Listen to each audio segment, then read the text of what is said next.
Sud Radio, les incorrectibles. Éric Morillo. Bonjour à tous, bienvenue dans ce nouveau numéro des Incorrectibles. Comme chaque semaine, avant d'accueillir notre invité, je vous présente les journalistes qui vont m'accompagner pendant toute cette émission. Alors ce dimanche, c'est Alexandre Devecchio du Figaro et Romaric Sangar de l'Incorrect. Messieurs, bonjour. Bonjour. Merci d'avoir répondu présent pour une interview comme d'habitude, sans concession mais sans être un interrogatoire. Je rassure notre invité, nous sommes ensemble pour une heure, également en simultané vidéo sur les réseaux sociaux. Allez, c'est parti pour les Incorrectibles. Sud Radio, les incorrectibles. Alors les journalistes qui m'accompagnent sont-ils bourgeois? Nous allons en débattre sûrement un petit peu. Notre invité cette semaine est tout d'abord un homme de lettres et du 7e art, tour à tour écrivain, critique littéraire, scénariste, acteur, réalisateur et même chanteur. Il débute sa carrière comme enseignant et passera 10 ans au sein de l'éducation nationale. En parallèle, il collabore régulièrement au milieu des années 90 à diverses revues, notamment les Cahiers du cinéma. Amateur de rock, il fonde un groupe punk, Zabriskie Point, je ne sais pas si je prononce bien, qui sortira 4 albums avant de s'arrêter en 1999. En 2003, il publie son premier roman, Jouer juste. Il se lance ensuite dans la production cinématographique et connaît la consécration en 2008 quand son 4e roman, Entre les murs, est porté à l'écran par Laurent Conté. Il y joue son propre rôle et de professeur également. Le film obtient la Palme d'Or, rien que ça, au Festival de Cannes en 2008 et l'auteur scénariste empoche le César 2009 de la meilleure adaptation cinématographique. Suivront diverses autres scénarisations de fiction, près d'une quinzaine de romans, dont Vers la douceur, La blessure, la vraie ou encore La politesse. De nombreux essais, mais aussi 3 bandes dessinées, des pièces de théâtre. Un CV donc bien rempli. Il vient aujourd'hui nous présenter son dernier ouvrage qui fait parler, paru le 23 janvier dernier. Il s'intitule Histoire de ta bêtise aux éditions Pauvert-Fayard. Et il va donc commenter avec nous l'actualité de la semaine. François Bégodeau, bonjour. Bonjour. Merci beaucoup d'avoir accepté notre invitation. Alors avant de débattre courtoisement avec nos amis journalistes, on va revenir donc sur ce livre, Histoire de ta bêtise, qui peut être résumé comme un essai critique et acerbe sur la bourgeoisie, donc, et la pensée dominante, avec en toile de fond les dernières élections qui ont vu Emmanuel Macron, ça n'aurait échappé à personne, accéder à la présidence de la République française. Première question, pourquoi avoir choisi le tutoiement ? En fait, c'est ce qui a déclenché le livre. Contrairement à ce que vous avez dit, c'est pas du tout pour vous corriger, mais c'est pour préciser ma position sociale. J'ai fait très peu d'essais. D'accord. Et très peu. Mon espace, c'est le roman et les pièces de théâtre, essentiellement, c'est la fiction, la littérature à proprement parler, on va dire. Donc les essais, je suis toujours un petit peu emmerdé avec la structure essai, parce que précisément, je trouve qu'on y est invité comme scripteur à parler un peu en surplomb de son sujet. Et donc à partir du moment où j'avais décidé d'interpeller mon destinataire qui serait le bourgeois, eh bien ça a remis de la subjectivité, si vous voulez. Et je parle aussi de moi dans l'essai, ce qui n'est pas dérogé totalement au code de l'essai, mais un peu quand même. Hein. Donc moi, il fallait que je personnalise un peu la chose. Il fallait que l'attaque soit la plus précise possible. Je voulais pas faire des généralités trop creuses sur la bourgeoisie, même si on n'est jamais complètement exempt de ce genre de travers. Et ce tu était la personnalisation. Bon, c'est un tu générique, mais qui concerne des gens précis que j'ai pu rencontrer. Alors qu'est-ce que c'est qu'un bourgeois ? Comment vous le définissez ? Je le dis à un moment, une définition assez simple, finalement rudimentaire, c'est la conjonction d'une position sociale et d'un système de pensée essentiellement façonné pour justifier cette position sociale. Vous parlez du bourgeois de gauche dans ce livre. Non, pas seulement, non. Non, oui, non, parce que pour moi, je le dis à un moment, dans la notion de le syntagme bourgeois de gauche, le terme de gauche est anecdotique, il est contingent, il est un petit écrin comme ça que s'est donné une certaine bourgeoisie à un moment donné pour des raisons parce qu'il était plus tendance de se gauchir un peu. Mais ce qui m'intéresse, moi, c'est la structuration bourgeoise du bourgeois de gauche, montrer que finalement, et même en cas dans l'urgence, on sait très bien que le bourgeois de gauche se rappelle qu'il est bourgeois et oublie qu'il est de gauche. Et à ce titre-là, il y a tout un tas de choses que je peux dire dans ce livre qui concerneraient tout autant ce que j'appelle la bourgeoisie plus hard ou la bourgeoisie plus à droite, notamment son tropisme, ce que j'appelle son tropisme boutiquier, c'est ce qui vient des réflexes qui viennent d'une grande généalogie de commerçants. Je crois que ça vaudrait ça tout autant pour les fillonistes que les macronistes. Romaric Sangar, l'Incorrect. Oui, non, moi, enfin, en lisant votre livre, j'ai eu un peu l'impression d'avoir un débat dont je me sentirais assez éloigné, mais que je trouvais assez fascinant, entre deux bourgeoisies de gauche, finalement, de mon point de vue. Moi-même ne me sentant ni bourgeois ni de gauche, mais évidemment que ces termes peuvent très bien s'élargir et que j'ai sans doute quelque chose de bourgeois en moi et même quelque chose de gauche, c'est possible. Mais c'est pas grave. Hein. C'est pas grave. Ce qui me frappait, en tout cas, est-ce que je trouve justement typiquement bourgeois, malgré tout, mais pour moi, c'est pas forcément une insulte. J'ai pas d'idolâtrie des classes, ni de haine fondamentale d'aucune de ces classes. C'est la haine de soi. Il me semble que la bourgeoisie est la classe par excellence qui se déteste, puisque finalement, elle est dynamique, elle va par ascension, elle est individualiste contre le collectif, ce qui n'est pas le cas du peuple ni de l'aristocratie. Et du coup, ça m'a paru un cocktail bourgeois fascinant, avec énormément d'arguments intéressants, mais enfin, un cocktail bourgeois. Est-ce que vous ne pensez pas, justement, que c'est une des... la haine de soi est quelque chose d'autant plus bourgeois que c'est une classe qui est fondamentalement contradictoire? Alors, s'il est question de ma haine de moi, bon, je la réfute, je n'ai aucune haine de moi. J'assume très positivement un certain nombre d'identifiants qui sont les miens. Depuis mes goûts musicaux jusqu'à mes affinités politiques, jusqu'à mes affinités littéraires. Bon, la haine de soi de la bourgeoisie, ça ne me frappe pas. C'est pas ce qui me frappe d'abord. J'ai quelques pages d'ailleurs pour montrer à quel point je trouve que cette classe est souvent traversée par une sorte d'auto-érotisme de groupe. J'ai des descriptions très précises de choses que j'ai pu voir dans des dîners, des choses comme ça, où je sentais que tous ces gens étaient très contents d'être ensemble et d'être beaux, et de cumuler, d'additionner leur propre beauté et leur propre richesse éventuellement. Donc je crois qu'il y a quand même d'abord une autosatisfaction de groupe dans la bourgeoisie. Après que lointainement chaque bourgeois soit en permanence titillé, parasité, court-circuité, un peu entravé par une sorte de mauvaise conscience, puisque le bourgeois sait qu'il est assis sur de l'arbitraire, sur une distribution arbitraire des choses, et notamment sur une extorsion de richesse fondamentale qui est celle du travailleur. Donc le bourgeois sait ça. Il y a un atavisme de ce savoir chez le bourgeois qui effectivement peut susciter chez lui ce que j'appellerais beaucoup moins de la haine de soi qu'une sorte de névrose, ou une sorte de clivage, et qui fait qu'il va vouloir s'en arranger. Par exemple, effectivement, l'apparition historique du bourgeois cool me paraît une émanation de cette mauvaise conscience. Je suis bourgeois, j'en ai bien conscience, je sens bien qu'il est relativement malhonnête de l'être et de perpétuer cette position sociale, alors je vais me coulifier pour me donner des dehors plus progressistes et plus sympatoches et pour me dédouaner de la faute que je ressens très profondément en moi avoir commis. Alexandre Devecchio du Figaro. Oui, il y a dans ce livre effectivement. Bien près du micro. Ouais, il y a dans ce livre une intuition, à mon avis, qui est juste, qui a été le ressort effectivement de l'élection de Macron, c'est-à-dire l'alliance des deux bourgeoisies ou des deux libéralismes de gauche ou de droite. Ceci étant dit, je crois qu'il reste des différences entre bourgeoisie de gauche et de droite.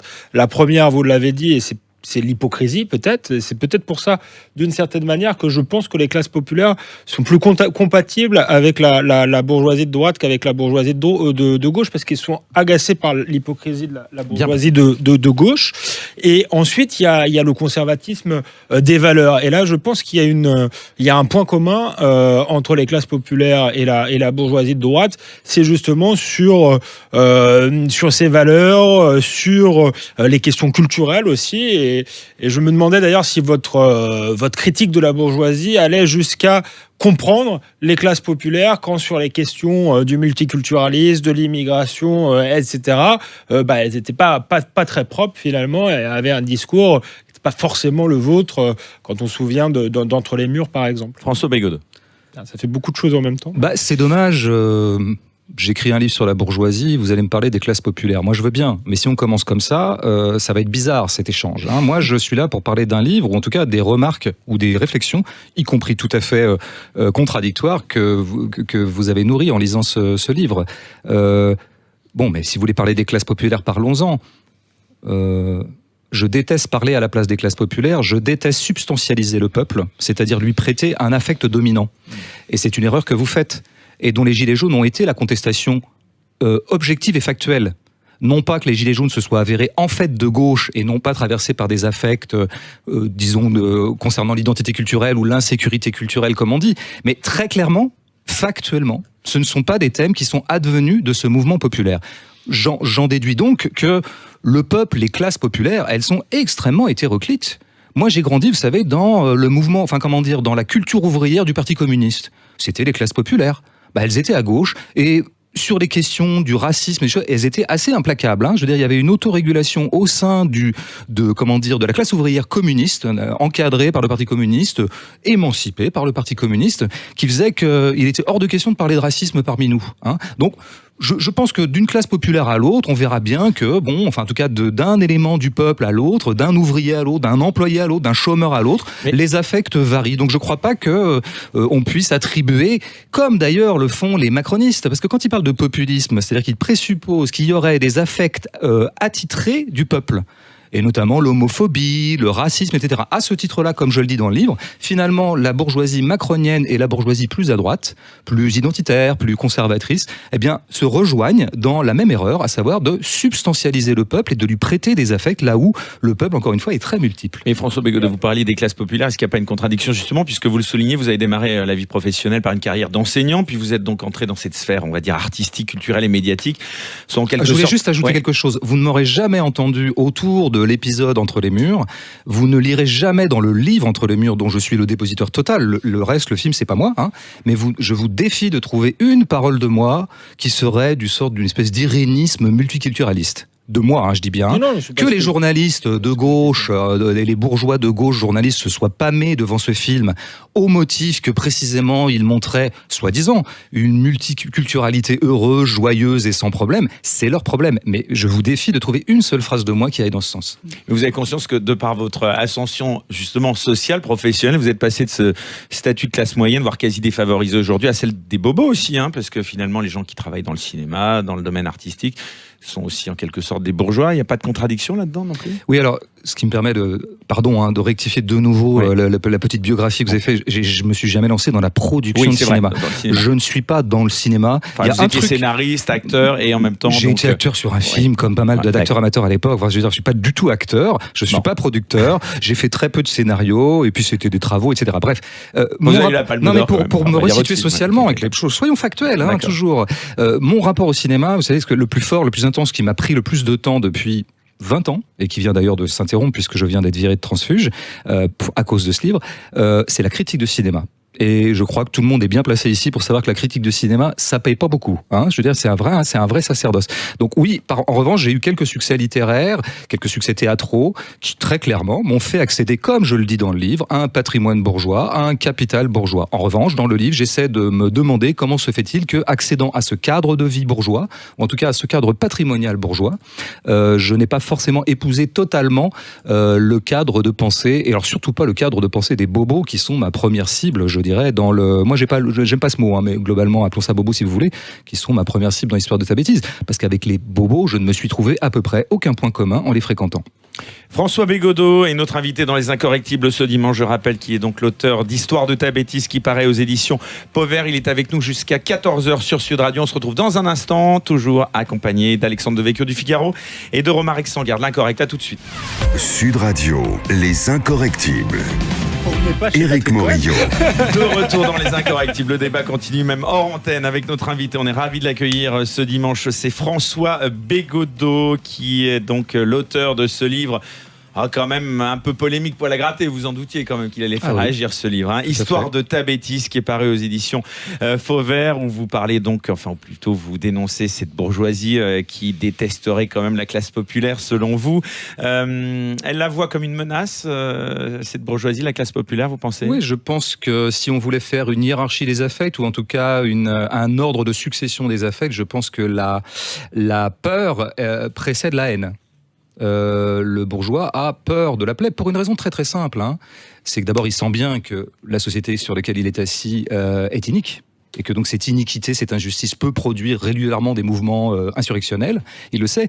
Par ailleurs, le bourgeois est le premier à constater, et je crois que ça le fait vraiment intimement paniquer, qu'il n'a pas le nombre avec lui.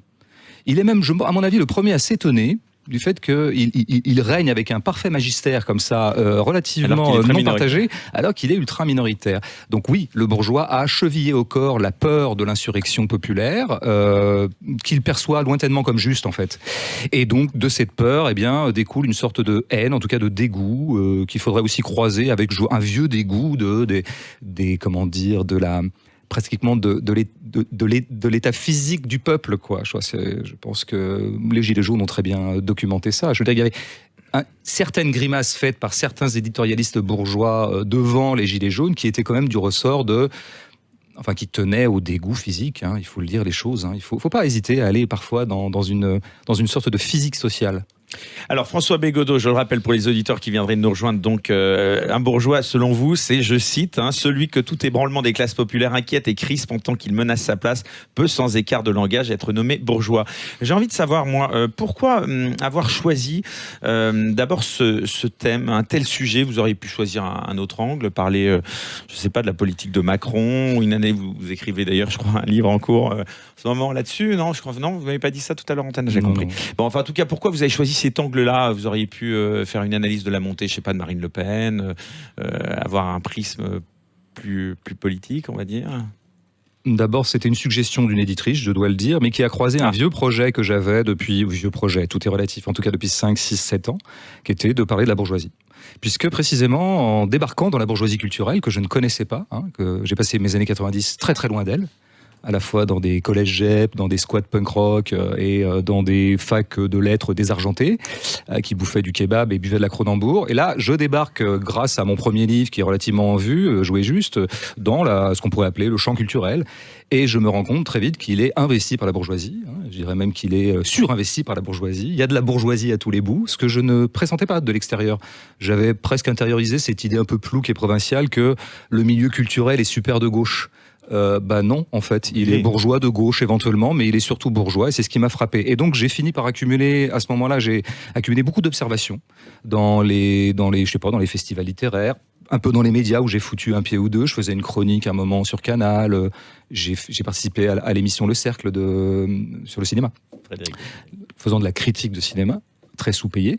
Voilà, donc là j'ai accumulé beaucoup d'observations et je voulais faire un livre qui rappelle quand même que oui, il y a quelque chose qui s'appelle la bourgeoisie. Et elle a des affects attitrés, elle a des mœurs attitrées, elle a une langue attitrée, elle a des postures attitrées, et je voulais en faire la dissection presque clinique, que j'appellerais presque anthropologie, faire de l'anthropologie sociale et essayer de détailler ce que c'est que ce type social qui s'appelle le bourgeois. Qu'est-ce qu'ils disent vos amis et vos connaissances? Parce que je devine qu'il doit y en avoir pas mal qui sont bourgeois selon la définition que vous en faites. Mais je le dis aussi dans le livre, j'ai essayé de faire des petites saillies autobiographiques les plus concrètes et factuelles possibles. Je dis bien que passant 15 ans, circulant un peu pendant 15 ans dans cette bourgeoisie culturelle, j'y ai noué très peu d'amitié, spectaculairement peu d'amitié. Comme je le dis à un moment, je n'ai pas donné suite. Parce qu'effectivement, elle était plutôt cliente. Je le dis aussi qu'elle aime beaucoup les petites starlettes de la culture. Et à un moment, j'ai été une petite starlette de la culture, par les petites choses que vous avez rappelées tout à l'heure. Donc là, vous êtes très vite aimanté. La bourgeoisie aime bien la win. Donc ma win faisait que on m'invite dans les dîners, on noue des amitiés.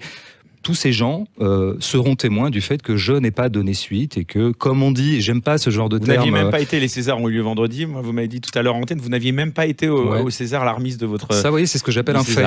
C'est ce que j'appelle un fait. Et vous avez préféré regarder un match de foot, c'est ça? De rugby, en fait, ce soir-là, France-Pays de Galles, victoire de la France, si je me souviens bien. Non, mais c'est ce que j'appelle un fait. Donc tous les gens qui me font des procès d'intention du genre, oui, il dit qu'en fait, il n'a pas participé à ce milieu, mais en fait, il y a participé. Il y a des faits, voilà. Vous parlez beaucoup de la peur. Quelle est la plus grande peur du bourgeois, selon vous? De perdre ses avoirs. C'est ça, uniquement. Le bourgeois est celui qui possède, il a du patrimoine. Son statut seulement, c'est un peu tout ça. C'est ce qu'on pourrait appeler le capital culturel, le capital symbolique, le capital tout court, bien sûr. Riche. Oui, mais il y a toujours la place elle-même est potentiellement valorisable. J'entendais récemment un intellectuel organique de la bourgeoisie me parler de son enfance. Je lui disais, on n'a pas eu la même enfance quand même. Lui qui niait qu'il y eut des classes. Je lui disais, on n'a pas eu la même enfance, vous et moi. Et il me dit, on n'avait pas une thune. Alors que je sais qu'il a grandi dans le 6e arrondissement. Donc parfois, il y a une certaine bourgeoisie qui prétend ne pas avoir une thune, mais on sait très bien qu'il y a tout un système comme ça de valorisation des places qui font qu'au bout du compte, il y a toujours de l'argent et du patrimoine. Donc à ce titre-là, il est tout à fait évident que le bourgeois se lève le matin en ayant quelque part en lui une valeur de l'argent, d'être bourgeois peut-être. Il y a des bourgeois aussi qui vivent en ayant des moyens financiers, qui éduquent leurs enfants sans forcément trop de moyens. Moi, j'en ai vu. J'étais dans un lycée. Il n'y a pas de problème. Il y avait dans un quartier privilégié de la capitale des gens qui finalement se refilaient des pantalons en côtelés de génération en génération. Et pourtant, je peux vous assurer que les parents avaient des moyens. Ça, c'est le bourgeois radasse. Ça, c'est une. Non, mais par ailleurs, il y a des bourgeois absolument gentils, absolument charmants, absolument élégants. Vous écrivez quand même. Attendez, moi je vous cite quand même des imbéciles finis. Vous dites quand même, tu crains le pire et quelques lignes plus loin, il t'est juste nécessaire que le pire soit possible et le demeure. C'est quoi donc le pire? Vous le savez bien, puisque c'est devenu le synonyme de Front National ou le Rassemblement National. Le pire, c'est quand un bourgeois vous dit pendant une élection présidentielle, tu sais, je crains le pire. On comprend exactement ce qu'il dit. Et donc effectivement, la bourgeoisie a eu besoin, et s'est bien réjouie que la possibilité de ce pire traîne dans l'air et sur les élections et sur chaque élection depuis 40 ans en fait, pour pouvoir réasseoir sa position. Alors ça nous amène à la transition et je vais passer la parole à mes confrères. Donc vous ne vous cachez pas, vous êtes abstenu de voter lors du deuxième tour de la présidentielle en 2017. Récemment, lors d'une émission, c'était chez nos confrères de France Culture, vous avez affiché une position politique anti-système et antifasciste. Pour vous, donc, le pire, c'était finalement de voter Macron pour faire barrage à Le Pen, alors qu'on n'adhère pas à sa politique, si je vous résume ce que vous venez de dire. Alors, je vais encore être le mauvais, le prof pas sympa qui corrige l'élève. Alors, j'ai voté, c'est pas que je me suis abstenu au deuxième tour, je n'ai pas voté à l'élection présidentielle dernière, ni au premier, ni au deuxième. Ni au premier. Je ne vote en général pas, j'ai voté 4 ans dans ma vie sur 25 ans de possibilité de vote, puisque j'ai 47 ans, même un peu plus que 25. Par ailleurs, quelle était la suite, pardon ? Non, c'était de dire, pour vous, c'était ça. Non, vous avez dit, non, il y a un truc qui me tient à cœur. Vous avez dit que j'avais manifesté d'être anti-système. Ouais. Je déteste cette expression. Pour moi, le système, ça veut rien dire. Il faut préciser les choses. Je préfère très largement dire, vous voyez, dans une vieille orthodoxie qu'on pourra trouver à bon droit poussiéreuse, je préfère dire le capital. Ça me paraît beaucoup plus précis. C'est un peu ce qui me... ce que je trouve d'assez frappant dans votre critique de la bourgeoisie, c'est que je la trouve vraiment marxiste. Enfin, pour moi, c'est vraiment pour le coup la critique marxiste des années 70 qui était très en vogue à cette époque-là. Ça veut pas dire qu'elle est fausse en soi, c'est pas. Merci du compliment. C'est ça qui me frappe. Non, mais je la trouve un peu datée en effet par rapport à ça. Est-ce que le bourgeois a pas beaucoup évolué ? Si vous la trouvez datée, dites qu'elle date de 1880. Ça sera mais aussi, encore plus évidemment, mais elle était très à la mode à ce moment-là. Simplement, elle fait penser, ça fait penser un peu aux vieux copains de fac, en effet, Anard, un peu avec son t-shirt Che Guevara dans les années 90. Comme type de critique et comme type d'essentialisation du bourgeois. Est-ce que justement, parce qu'il y a plusieurs choses dans votre caractérisation, catégorisation de la classe bourgeoise, je trouve pas forcément faux, mais je trouve pas spécialement, parce que quand vous dites, par exemple, les bourgeois se félicitent d'être entre eux et d'être eux-mêmes, je suis entièrement d'accord, mais on peut dire la même chose finalement. À un moment donné, le peuple, les classes populaires, dans certains moments, se félicitent d'être du peuple et voilà, qui défendent leurs intérêts de classe, oui, mais c'est du marxisme. Le peuple aussi, à sa manière, même s'il est beaucoup moins armé pour le faire, il va spontanément essayer de défendre ses intérêts de classe. Donc, oui, après, il fait pas forcément bien. Ça n'est pas symétrique. Non, c'est pas symétrique, mais je veux dire, je sais pas. Et quand vous dites, surtout, ce qui me frappe le plus, là, par contre, en revanche, que je trouve, qui me paraît une allégation complètement critiquable, c'est quand vous dites que est bourgeois celui qui n'a rien à perdre. Il me semble que tout le monde a quelque chose à perdre. Ça, c'est vraiment, à part les psychopathes, tout le monde a quelque chose à perdre, y compris même la vie, à la limite. Et d'ailleurs, c'est pour ça qu'on peut faire pression, justement, sur les classes populaires, parce qu'elles ont toujours quelque chose à perdre. Et donc, je vois pas en quoi c'est c'est là où je trouve, ces vieux leviers où du coup la figure du bourgeois un peu extrapolée, mais pourquoi pas, ça peut être un argument, me paraît tomber un peu à plat, ou du moins ne pas saisir ce qu'il y a de vraiment d'inédit dans notre situation, et dans même si vous saisissez cette bourgeoisie bobo, on va dire, ça vous le montrez en effet, qu'elle peut pas prétendre, alors qu'en fait c'est quelque part le libéralisme et le libertarisme qui se rejoignent, comme on l'a dit 1000 fois, très bien, mais c'est là où je trouve du coup le concept bourgeois fourre-tout, aspirant tout, ne prenant pas suffisamment en compte les évolutions depuis les années 70-80, et à mon avis d'ailleurs qui étaient des grilles de lecture, à mon avis déjà à l'époque fausses, intéressantes, mais fausses dans leur complètement politique et sociologique, je veux dire. Mais c'est de ça qu'on devrait parler. Parce que de dire que des pensées ont été particulièrement, non pas à la mode, mais particulièrement puissantes, donnant énormément lieu à des textes. Parce qu'elles sont vieilles, qu'elles sont fausses, qu'on s'en fout, je suis d'accord. D'accord, donc je suis content qu'on finisse plutôt par le point qui est, en quoi sont-elles erronées ? En quoi la structuration de classe d'une société n'est pas décisif dans le dessin général de cette société. Elle n'est pas exclusive, c'est tout ce que je dis. En quoi peut-on dire que ce n'est pas le capital qui domine le monde et qui administre en gros les vies des uns et des autres, notamment du côté du monde du travail, lequel monde du travail poursuit les gens jusque dans leur repos et jusque dans leur loisir, comme l'avait très bien vu Marx. C'est-à-dire que le capital est effectivement une force de régulation et d'organisation du champ social. Mais si vous êtes d'accord avec ça, vous êtes marxiste ? Non. Parce que justement, je suis désolé de vous l'apprendre, ça a l'air de vous chagriner, mais vous êtes marxiste. Et c'est bien de ça qu'il faut parler. Ce qu'il faudrait parler, c'est des faits. C'est pas des gens qui avaient des pulls dans les années 70, c'est les faits. Qu'est-ce qui gouverne le monde ? Quelles sont les forces agissantes qui fassent que le monde est dessiné comme il est dessiné ? Ces forces-là. Par exemple, il y a les forces religieuses. On parle de... J'entends bien, sauf qu'être marxiste, effectivement, je vais préciser le truc, c'est de penser qu'il y a effectivement de multiples déterminations qui expliquent l'ordre du monde. Donc, par exemple, pourquoi pas les identifiants culturels, les identifiants religieux, si vous voulez.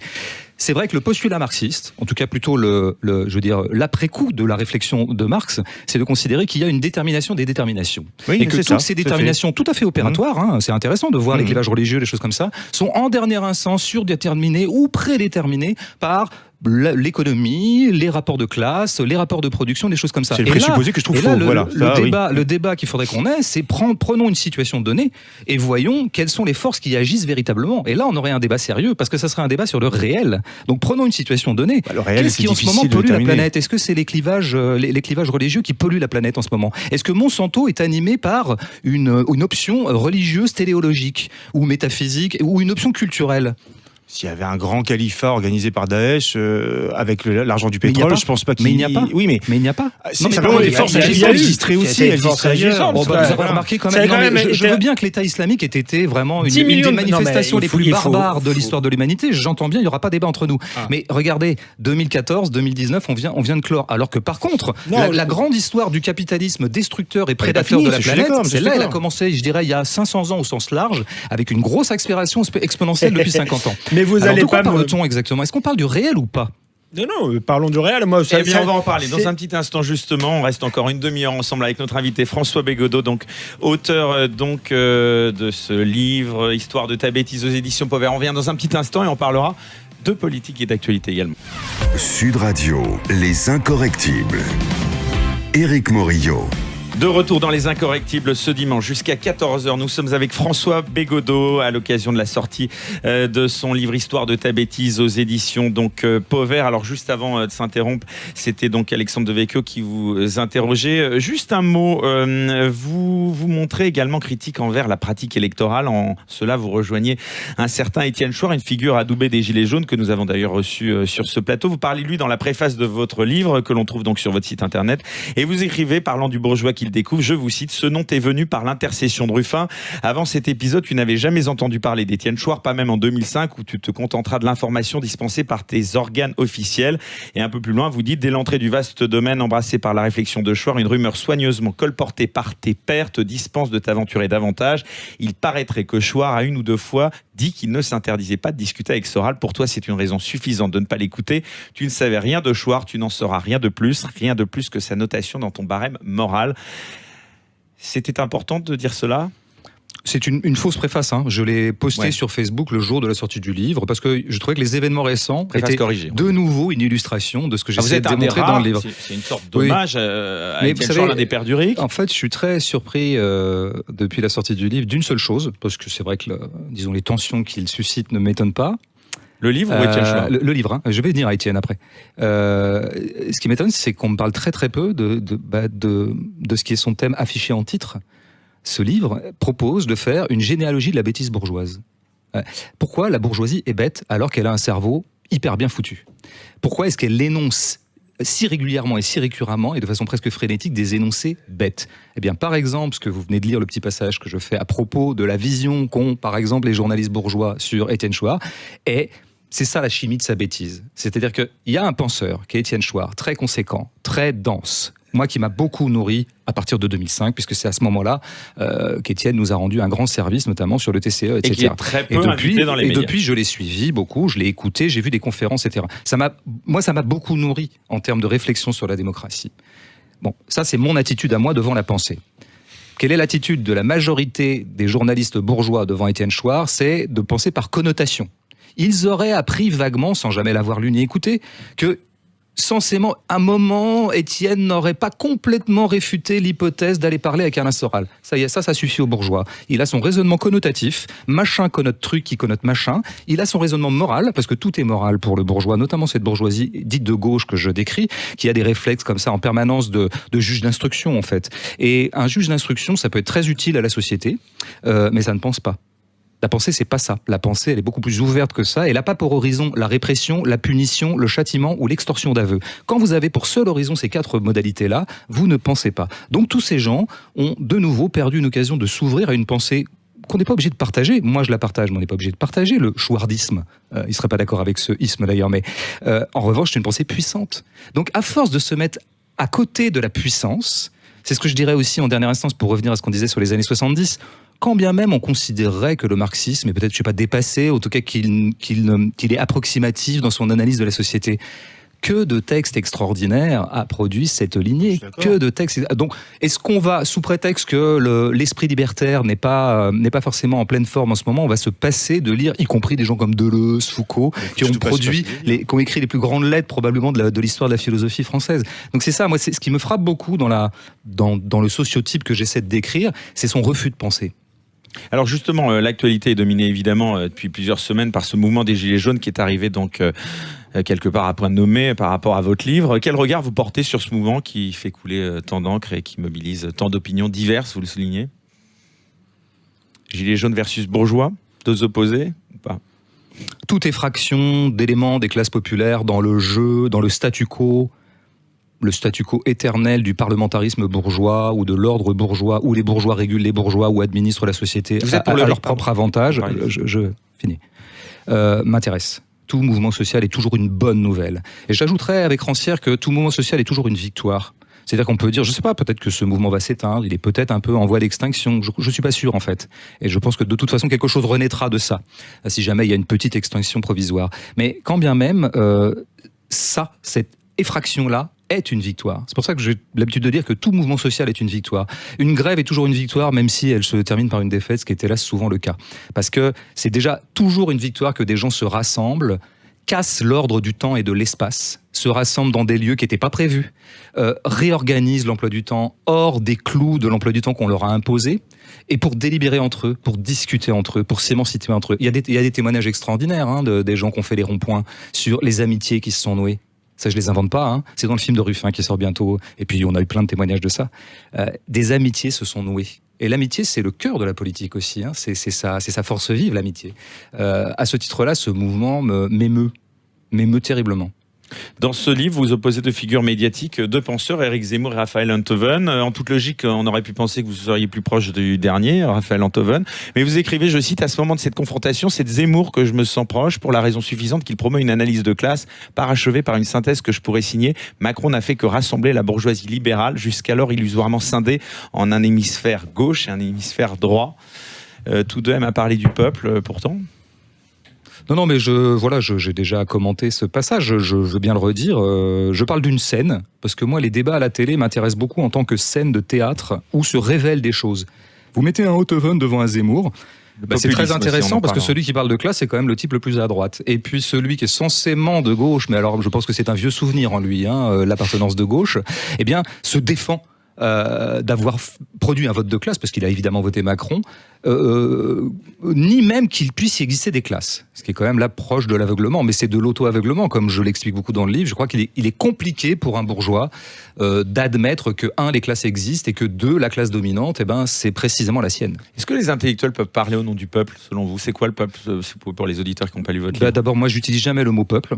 Vous ne le trouverez jamais. J'en fais même une critique dans le livre. Je pense que le mot peuple est complètement creux.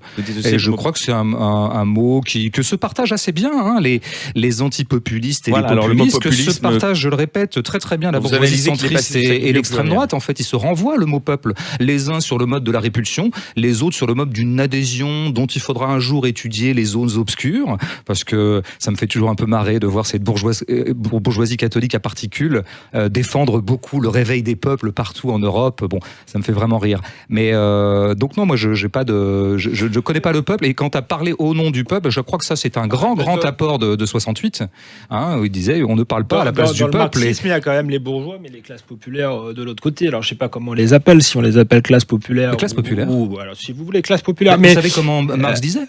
Il disait pas le peuple. Il disait quoi? Vous le savez, vous connaissez Marx par cœur.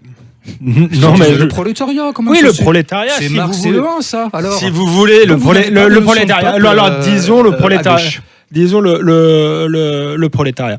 Mais là où je pense que vous allez pas jusqu'au bout de votre zémourisme, si j'ose dire, c'est que non, mais il y a pas de zémourisme du tout. Je plaisantais. C'est lui qui va pas on peut sourire, on peut sourire de temps en temps. C'est que ni de votre marxisme peut-être, c'est que je pense que la situation a évolué et qu'effectivement aujourd'hui il y a plusieurs bourgeoisies, il y a plusieurs.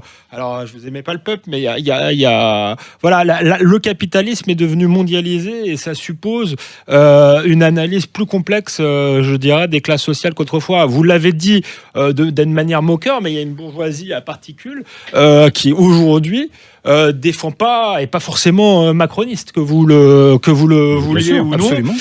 Et puis elle est peut-être moins caricaturale que ça. Il y a une bourgeoisie de province qui est issue d'un capitalisme industriel qui n'a plus rien à voir avec le capitalisme mondialisé et financiarisé, qui ne s'y reconnaît pas et qui parfois a été effectivement plus sympathique avec les gilets jaunes que la presse bobo. Et de l'autre côté, il y a cette question tout à l'heure que vous n'avez pas voulu voir. Alors j'entends que votre livre ne parle pas de ça, mais on a aujourd'hui des classes populaires qui sont divisées, peut-être à tort, peut-être qu'elles ont les mêmes intérêts de classe, mais sur malgré tout des questions religieuses, culturelles, communautaristes, etc. Et ça fait un paysage peut-être plus compliqué. C'est pour ça que le rapport de force politique est complexe et il ne va pas dans le sens des classes populaires malgré le fait qu'elles soient majoritaires, parce qu'on a un paysage explosé et que malgré tout la question des valeurs, des modes de vie, de l'identité a tendance à gagner la partie par rapport à la question sociale.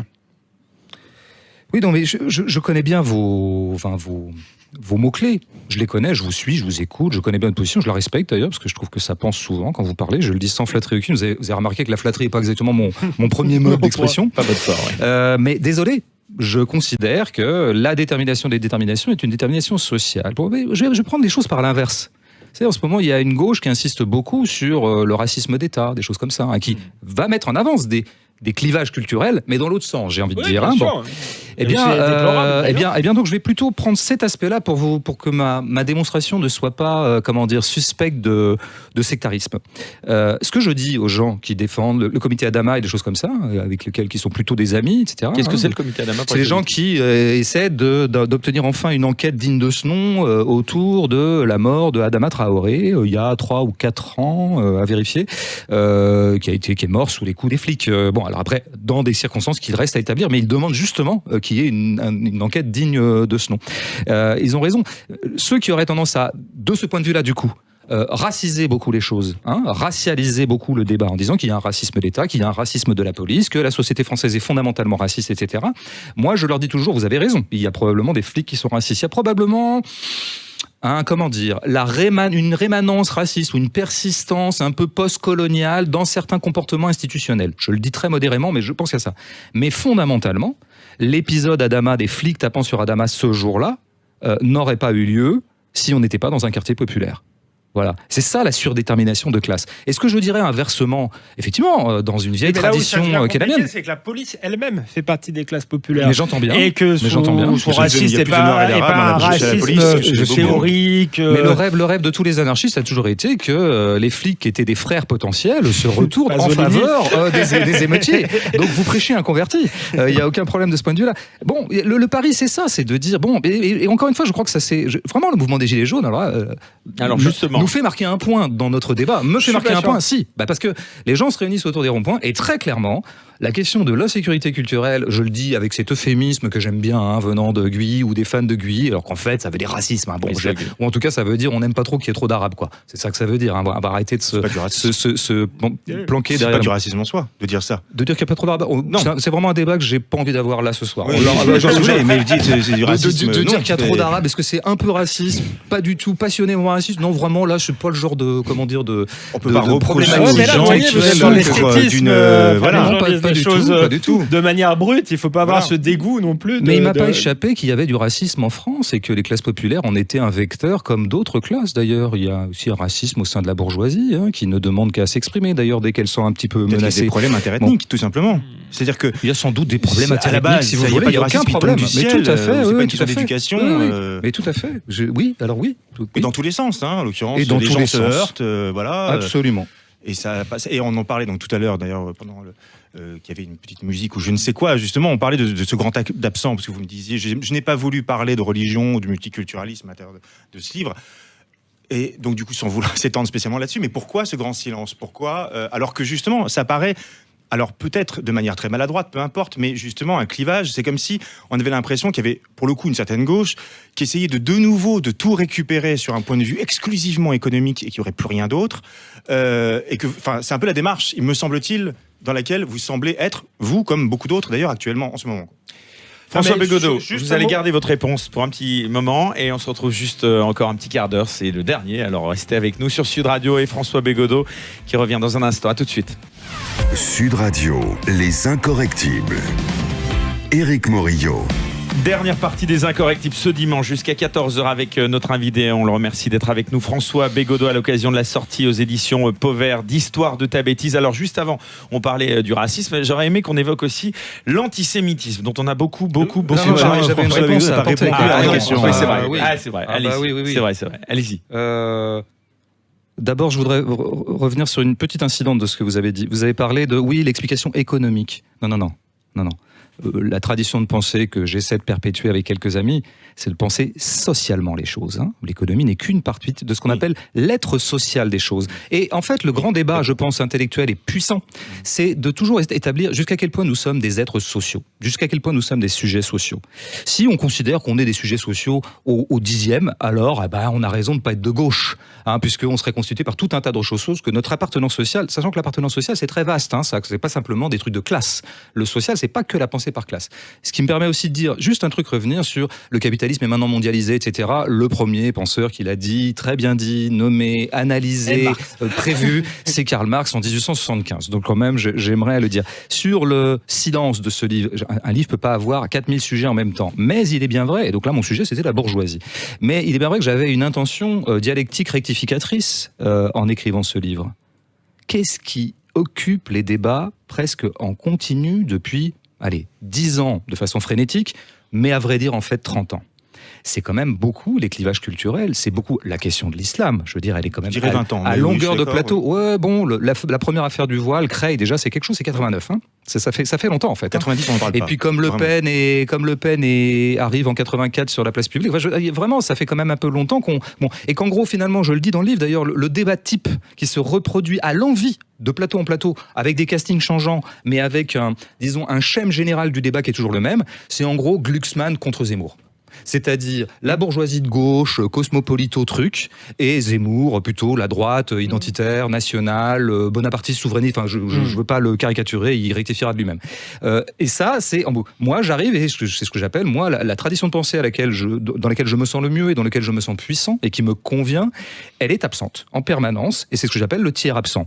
Bon, comme je suis écrivain, et comme j'ai la chance de pouvoir publier des livres et qu'ils soient un peu lus, je me dis, tiens, pour une fois, je vais essayer de refaire droit aux paradigmes qui sont les miens, qui sont des paradigmes de classe. On peut quand même pas m'en vouloir, puisque de toute façon, et d'ailleurs nous allons en faire la démonstration d'à peu près 20 secondes, de toute façon, les plateaux de télé n'ont pas été conquis par le paradigme marxiste depuis la sortie de mon livre. C'est reparti comme en 40, et vous allez avoir de nouveau 20 ans où vous aurez des débats entre Raphaël Glucksmann ou ses épigones et Éric Zemmour et ses épigones sur islam, pas islam, ouverture, pas ouverture. Autant de débats qui par ailleurs, dans les termes, me paraissent creux, et c'est pour ça que j'ai voulu un peu sortir les choses. Il ne reste malheureusement pas beaucoup de temps. J'aimerais quand même vous faire réagir aussi sur cette fois l'antisémitisme dont on a beaucoup parlé cette semaine, et c'est évidemment suite à l'altercation, je ne sais pas comment la définir, donc d'Alain Finkielkraut. C'était lors du dernier week-end et donc lors de ce mouvement des Gilets jaunes. Vous écrivez à son sujet en parlant d'Alain Finkielkraut: je vois d'abord en lui un idéologue de sa classe, un défenseur fébrile de l'excellence bourgeoise révolue, celle des salons galants du 18e. Vous opposez votre vision à celle de ceux qui pensent qu'il fraye avec le racisme. Quelle est votre opinion sur ces propos de manière générale et surtout sur ce qui s'est passé le week-end dernier? Mon opinion sur ces propos, je vais prendre d'abord. Parce que oui, alors j'avais même écrit un long article dans Transfuge là-dessus, parce que j'avais lu L'identité malheureuse, et justement, ce qui me frappait en lisant L'identité malheureuse, qui est vu par ses turiféraires comme, la défense culturelle de la France, et puis par ses contempteurs comme, oh là là, mais c'est un peu du racisme. Moi, ce qui me frappait, à quel point, à toutes les pages, s'exprimait quelqu'un qui était dans l'amour épiphanique de la bourgeoisie. Ces pages-là de Finkielkraut sont vraiment un amour profond de la bourgeoisie en tant que gardienne du temple, en tant que gardienne du troupeau. En gros, il assigne à la bourgeoisie une espèce de fonction sociale de régulation, et lui il en est d'ailleurs, et avec effectivement le pic je pense que ce qui est une rêverie bourgeoise, parce que je parle beaucoup de goût esthétique dans ce livre, c'est marrant qu'on m'en parle jamais, c'est marrant parce qu'il y a beaucoup de pages sur les goûts esthétiques bourgeois, et effectivement, je crois qu'une certaine bourgeoisie, alors la plus cultivée, la plus raffinée, qui est en voie de disparition, adore le 18e siècle comme une espèce de climax, d'apogée du bon goût bourgeois et du raffinement bourgeois. Et c'est ça qui me frappe chez Finkielkraut, qui est intéressable sur les salons littéraires c'est du aristocratique pour le coup, au niveau des classes. Finkielkraut est comme aussi le petit juif polonais qui finit à l'académie, donc c'est plutôt une ascension méritocratique que bourgeoise en tant que telle. Et quant au salon du 18e siècle, quant au salon du 18e siècle, ils sont aristocratiques pour le coup. Alors là, j'aime beaucoup que vous disiez ça, parce que je pense que fondamentalement, la bourgeoisie, qui historiquement était une classe révolutionnaire contre l'aristocratie, en faisant valoir le mérite contre le sang, etc., à partir du moment où elle a occupé le pouvoir, a pris des réflexes aristocratiques, puisque toute classe qui est au pouvoir essaie toujours de se naturaliser comme les aristocrates se naturalisaient, en disant si on est au pouvoir, c'est pas pour rien, c'est qu'on a un sang noble. Et ben les bourgeois qui étaient des méritocrates sont devenus plutôt des aristocrates dans l'âme, comme à chaque fois qu'une classe domine. Donc oui, Finkielkraut a adhéré à la bourgeoisie, laquelle bourgeoisie prend des affects aristocratiques. C'était par le sang. Finkielkraut est quelqu'un qui effectivement fait un parcours le mérite. Alors on voit qu'il y a un profond désaccord. C'est le désaccord que j'ai avec vous, parce que moi aussi j'aime bien Marx. Non, c'est pas que de la rigolade du mérite. Je pense que justement ça ne fonctionne plus. Ce qui ne va plus aujourd'hui, c'est qu'il y a plus de possibilité d'ascension sociale. Ça serait un beau débat. Mais je pense que ma différence, là où je suis moins marxiste que vous, c'est que je ne crois pas à la dictature du prolétariat, et je ne crois même pas à la volonté du peuple, oui, du peuple, parce que moi je prends cette terminologie-là, mais des prolétaires, d'imposer une dictature du prolétariat. Je crois que les prolétaires, y compris les gilets jaunes, sont contents, aimeraient avoir un peu plus de confort matériel, accéder à la même culture que les autres, etc. Alors, pardon, il reste que 5 minutes, mais vous n'avez pas répondu à ma question. Je voudrais rassurer mon interlocuteur. Mais avant rassurez-vous, ça, en fait, vous n'êtes réaction suite à l'agression de Finkielkraut. Rassurez-vous, vous n'êtes pas moins marxiste que vous le croyez, parce que toutes les idées que vous venez de développer, à savoir que le peuple voudrait la révolution et la dictature du prolétariat, ne sont pas chez Marx. Donc votre marxisme est intact. Il y a un profond désaccord, on le voit avec Alain Finkielkraut. Thomas Guénolé, politologue et enseignant de la France insoumise de Jean-Luc Mélenchon, a suscité une vaste polémique suite à un tweet dans lequel il disait: cela fait des années qu'Alain Finkielkraut répand la haine en France contre les jeunes de banlieue, contre les musulmans, contre l'éducation nationale, etc. L'insulter comme insulter quiconque est condamnable, mais le plaindre certainement pas. Ce fameux mais, vous le condamnez ou pas? Alors je vais revenir à ma petite fixette sur la bêtise. Ce livre essaie de faire donc la généalogie de la bêtise bourgeoise, mais je pense qu'on pourrait faire à chaque fois ce que j'appellerais une ingénierie de la bêtise collective, parce que nous sommes tous pris dans des bêtises collectives. Alors, donc c'était une bêtise. Cette bêtise collective, elle a, non, c'est pas ce que j'ai dit. Ne me faites pas dire ce que je n'ai pas dit, comme disent les hommes politiques. Cette bêtise collective qui n'a pas d'époque, je veux dire, elle est de tout temps. Elle a des outils particulièrement performants à notre époque. Alors, par exemple, le tweet, les réseaux sociaux, ces vecteurs de bêtises, là, etc. Alors, et donc, il y a une chaîne de bêtises qui se crée. Un mec envoie un truc de 140 signes. Moi, désolé, je viens de la culture longue, je viens du château de Kafka qui fait 300 pages, de l'homme sans qualité de musique qui en fait 1500. Comment ça, c'est bourgeois, la littérature? Moi, je non, crois pas du tout, mais... Vous dites la bourgeoisie fascinée par le 18e siècle, par un machin. Mais dans le peuple, dans les classes populaires communistes, on adorait la culture, on trouvait que c'était. C'est pas la longueur du tweet qui est en cause. Là, en gros, c'est qu'il non, mais vous voyez la chaîne de bêtises, c'est un type écrit un truc en 140 signes, on peut pas être intelligent. Et puis un journaliste le commente, enfin le relève. Bon, alors moi je préférais que les journalistes aillent s'informer directement plutôt que par Twitter. Mais peut-être que je suis un homme du 20e siècle. Un moyen de communication comme un autre. Et puis après, un intellectuel de mon espèce se présente dans un studio de radio et le journaliste voudrait l'embarquer dans cette chaîne de médiocrité. Non, moi je veux pas parler comme ça. Juste votre réaction. Moi j'aimerais que, à la rigueur, si vous aviez lu le livre de Thomas Guénolé, qui est pas mal, le dernier, et que vous me posiez des questions sur ce que j'en pense, là je vous aurais répondu très volontiers. Mais moi je rentre pas dans les tweets. Bon, alors désolé. Il faut qu'il y ait des gens qui résistent à ça. Sur l'invective à l'égard d'Alain Finkielkraut, on va pas tourner autour du sujet. Vous avez bien compris. Je voulais avoir votre réaction sur ce qui s'est passé la semaine dernière. Il y a beaucoup de gens qui disent qu'on a tenté de discréditer le mouvement des Gilets jaunes en disant que tous les Gilets jaunes étaient antisémites. Vous condamnez d'abord fermement, je suppose, ce qui s'est passé, ou est-ce que vous apportez un bémol? C'était ce que je voulais dire. Alors voilà une des scènes préférées du champ. Vous avez un désaccord avec Alain Finkielkraut. Voilà une des scènes préférées. Non, mais en plus Finkielkraut, j'ai plutôt du respect pour lui parce que c'est un lettré. Donc j'aime bien. Je trouve que j'aime bien quand il parle de Peggy, etc. Donc je suis pas du tout un ennemi de Finkielkraut. Quand je dis qu'il défend plus la bourgeoisie que la race française, c'est une analyse. C'est une analyse plus sympathique que celle de Thomas Guénolé. Absolument. Mais par ailleurs, non, mais je pense qu'il faut qu'il y ait des gens qui résistent à la chaîne de bêtises. Voilà, c'est ma réponse à votre question. Et vraiment, la scène, j'en parle dans le livre, la scène qui est devenue presque la scène préférée du champ médiatique. Donc la à bêtise, savoir, on le relève pas. je vais terminer. L'extorsion d'aveu ou l'extorsion de condamnation, c'est-à-dire en gros de se présenter à la barre et il faut absolument condamner catégoriquement ou ne pas condamner. Si on condamne pas, on s'expose à une chaîne de bêtises et donc en général les gens se plantent. Ni l'un Et ni donc, l'autre. si vous voulez, on peut avoir cet échange qui va être passionnant. Vous allez me redemander est-ce que je condamne les insultes antisémites vis-à-vis de Finkielkraut et je vais vous répondre oui. Nous avons fabriqué de l'intelligence. Alexandre Devecchio, il nous reste 5 minutes. Au moins. Non, mais là, je suis assez d'accord sur la chaîne de bêtises, Vous la pensez pas qu'il est bon défabilisation. Non, mais vous pensez pas qu'il est bon parfois aussi de condamner pour ne pas laisser d'ambiguïté sur un combat qui par ailleurs. Je peut viens de être le faire. Oui, mais de manière, on va Non, mais dire. je le fais. Quand je dis oui, c'est oui. Hein.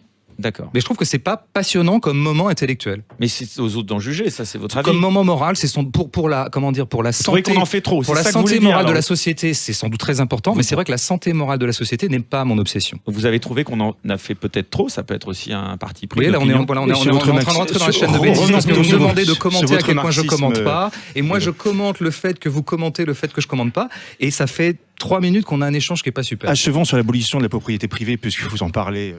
Voilà un Alors sujet moi, intéressant. oui, moi ça me fascine toujours parce que moi qui pour le coup je suis vraiment beaucoup plus réactionnaire que dans les années 70, je suis toujours fasciné par des Saint François d'Assise qui, voulant lutter contre l'injustice, finalement abandonnent tout, donnent leurs biens aux pauvres et vont dans la rue comme ça. Et ce qui me fascine toujours, sans vous faire poser attention par rapport à ça, c'est qu'il y a une bourgeoisie qui attend la révolution pour donner ses biens. Premièrement, donc pourquoi ? Est-ce que c'est pas une manière insidieuse de pouvoir jouir avec bonne conscience de ses biens en attendant que le grand soir vienne hypothétiquement remettre les choses à jour ?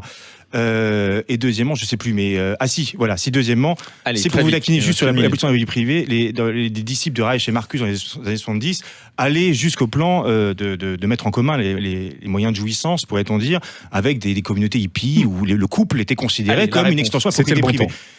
Quel est votre avis là-dessus ? Dernier mot. Ça, François Bégodeau. c'est des idées qui ont de la gueule, quoi qu'on en pense. C'était des Dans idées les qui avaient faits, de la gueule. vous qui aimez Quelle les faits, dans les inventivité. faits, c'était absolument abominable Non, et mais très pathétique. bien. C'était Mais une moi, secte, là, oui. on parle d'auteur. Hein. C'est Reich, un auteur, donc on le lit. Bon, moi, je trouve que c'est une puissance poétique extraordinaire. Quant au premier truc, moi, je suis tellement d'accord avec votre analyse qu'elle est dans mon livre. Et je la tiens de Zizek. Enfin, Zizek Oui, je a vois très parfaitement bien nommé qui quelque chose que je me dis depuis Zizek. très longtemps.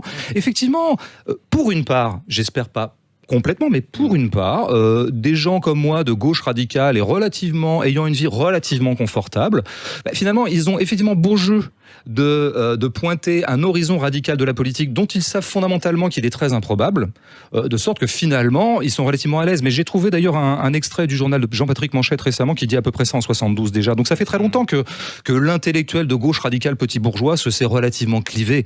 Je pense pas qu'on puisse le prendre la main dans le sac de ça. Il est très au courant lui-même et c'est quelque chose dont il discute beaucoup avec ses semblables. Ce qui n'empêche pas que le problème soit réel. Je suis complètement d'accord avec vous. François Bégodeau, on arrive déjà au terme de cette émission. Juste le mot de la fin. On a l'impression que la lutte des classes ne cessera jamais, c'est ça.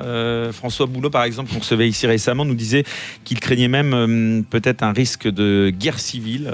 Vous en pensez quoi ? Moi j'aime bien François Boulot, je le connais pas, on va sans doute croire, mais je crois... Pensez qu'on pourrait en arriver là ? Vraiment j'aime bien l'écouter, etc. Je crois comprendre qu'il est gaulliste. Et c'est pas du tout insultant dans ma bouche, mais simplement c'est pas moi. Et ça m'étonne pas qu'il s'inquiète de la guerre civile. Je pense que moi, c'est vrai, bêtement, et de façon sans doute très irresponsable, j'ai été plutôt formé à m'étonner, à m'inquiéter, à me stupéfier, à me sidérer de l'ordre social, de la discipline sociale, du fait qu'il se passe si peu de choses et du fait qu'une société aussi injuste arrive à être si bien ordonnée et si peu chaotique. Donc, désolé, je ne voudrais pas appeler à l'émeute, mais quand même, je trouve que ça manque de chaos, tout ça. Vous êtes optimiste ? Dans la vie en général ? Ouais. Non, du point de vue de ma finitude, vraiment pas. Je pense que ça va mal finir, en fait, ma vie. Et la vôtre aussi, je vous l'apprends. Ah bon, vous êtes voyant aussi ? Sauf résurrection du Christ. Eh bien, ce sera le mot de la fin. Interpréteront comme voudront les téléspectateurs, les auditeurs et même auditeurs en vidéo sur les réseaux sociaux. Merci François Bégodeau d'avoir accepté notre invitation. On rappelle donc le titre de votre livre, donc Histoire de ta bêtise aux éditions Pauvert. L'émission donc est finie. Merci Alexandre Devecchio du Figaro ainsi que Roméric Sangarde, l'incorrect, de m'avoir accompagné. Merci aux réalisateurs Benoît Goutorbe ainsi qu'Yacine Delabaume qui m'ont aidé à préparer cette émission. Très bonne semaine à tous à l'écoute de Sud Radio. La semaine prochaine, nous recevrons l'écrivain et avocat Gilles William Golnadel. Bonne semaine.